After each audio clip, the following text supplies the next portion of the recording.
অপরাজিতা, কবি চন্দননাথ। জানো মা, আমি না কবিতা লিখেছি, তোমরা পড়বে কি তা?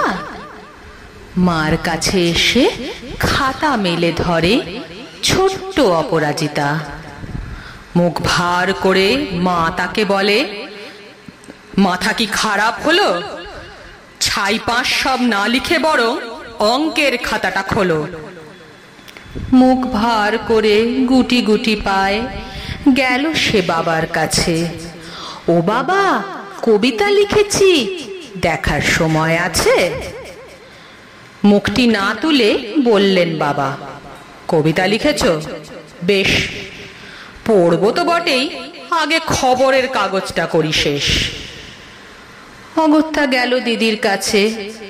ডাকলো সে, দিদি আয়, দেখ না কেমন ছবিটা এঁকেছি ছোট্ট এই কবিতায়।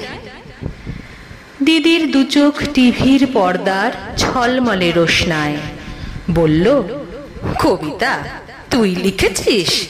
কবিতা না, ওটা ছাই। অপরাজিতার চোখ ছল ছল, বুকে কান্নার ঢেউ।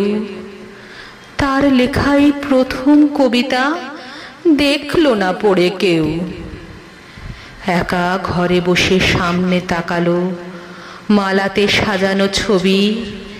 স্নিগ্ধ দু চোখে রয়েছেন যে সহজ পাঠের কবি। কবিতার খাতা মেলে সে ধরলো, ঠোঁট দুটো থর থর।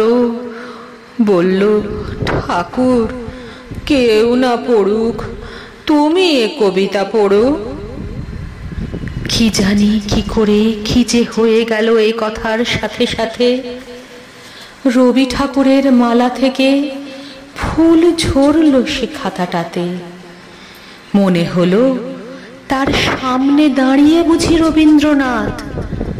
মাথার উপর রাখলেন তার আদর মাখানো হাত।